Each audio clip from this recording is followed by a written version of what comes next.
आपल्या घरासाठी आकर्षक दर्जेदार sliding windows, French folding windows, WC windows बसवायच्यात?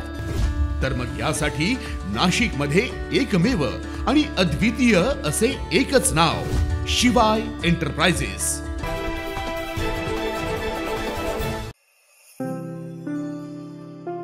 भारताचा 79वा स्वातंत्र्य दिन आज देशभरात मोठ्या उत्साहात साजरा होतोय।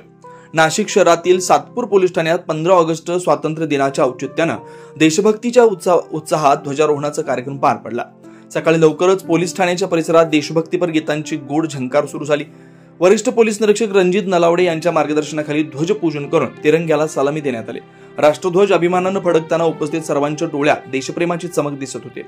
या कार्यक्रमाला पोलीस ठाण्याचे 10 अधिकारी, 45 पोलीस अंमलदार तसेच 2 ठाणे अंमलदार उपस्थित होते। त्यांच्यासोबत परिसरातील ज्येष्ठ नागरिक, स्वातंत्र्य सैनिक आणि समाजसेवकांनी उपस्थिती लावली। स्वातंत्र्य सैनिकांच्या उपस्थितीमुळे वातावरणात एक वेगळीच ऊर्जा आणि प्रेरणा निर्माण झाली होती। किशोर सूर्यवंशी यांनी आपल्या नेहमीच्या कर्तव्य दक्षतेने पोलीस प्रशासनासोबत समन्वय साधून कार्यक्रमाच्या यशस्वी आयोजनात महत्त्वाची भूमिका बजावली। त्यांनी अधिकारी व अंमलदारांना प्रोत्साहन देत नागरिकांच्या सहभागाची व्यवस्था केली। ध्वजारोहणानंतर शिस्तबद्ध मिरवणूक आणि सलामी संचलन पार पडलं। पोलीस बँडच्या तालावर चाललेली ही मिरवणूक पाहण्यासाठी परिसरातील नागरिक मोठ्या संख्येने जमले होते।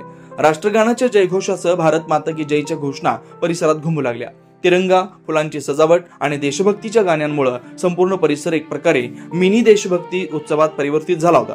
या कार्यक्रमातून पोलीस प्रशासनाने नागरिकांमध्ये देशप्रेमाची भावना जागवण्याचा आणि समाजात ऐक्य व शिस्तीचा संदेश देण्याचा प्रयत्न केला। 9 न्यूज महाराष्ट्रासाठी प्रतिनिधी ज्ञानेश्वर आंधळे, नाशिक।